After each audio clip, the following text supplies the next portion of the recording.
અરે પપ્પા, અરે જય બેટા, પપ્પા, અરે અરે અરે.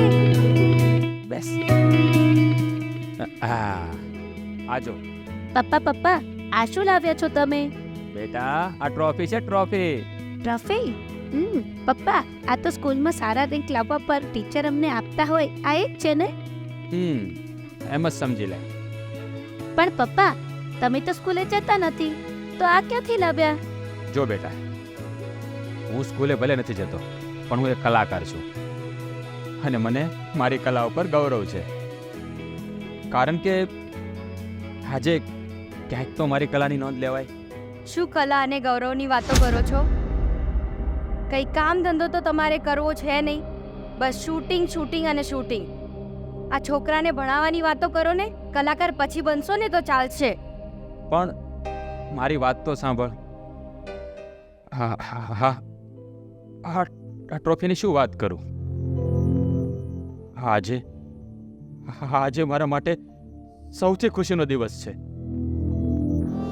કોઈને આ ટ્રોફી ભલે રમત લાગતી હોય, પણ મારા માટે તો આની કલ્પના કરવી ને એ પણ બહુ મુશ્કેલ છે.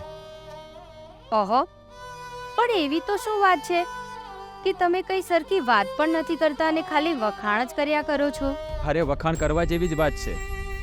હા, મારા જેવા કલાકારને કોઈ ફંક્શન કે એવોર્ડ સમારંભમાં બેસવા માટે સીટની વ્યવસ્થા પણ નથી હોતી. કોઈ અમારી કદર પણ નથી કરતું. અને આજે સન્માનથી બેસવા અને જમવાની વ્યવસ્થા જોઈને હા અવસર પરિવારના જેટલા પણ વખાણ કરું ને એટલા ઓછા છે. અવસર પરિવાર એ વળી શું છે?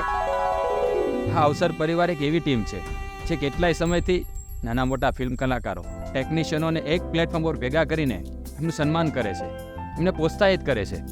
અને આવા સન્માનથી મારા જેવા કલાકારની કદર થાય છે, અમને આગળ વધવાની ધગશ વધે છે. એટલે જ તે અવસરના જેટલા પણ વખાણ કરું ને એટલા ઓછા છે. સાચી વાત છે. હું હંમેશા તમને એવું કહ્યા કરતી હતી કે શૂટિંગ શૂટિંગ કરીને તમે રખડ્યા કરો છો, પણ આજે મને સમજાઈ ગયું છે કે નાના કલાકારનું પણ સન્માન થાય તો એને કેટલી ખુશી મળે છે. અને માત્ર એને જ નહીં, એના પરિવારને પણ કેટલી ખુશી મળતી હોય છે. હું અવસર પરિવારનો પણ દિલથી આભાર માનું છું કે એમના થકી આપણા પરિવારમાં પણ ખુશી આવી.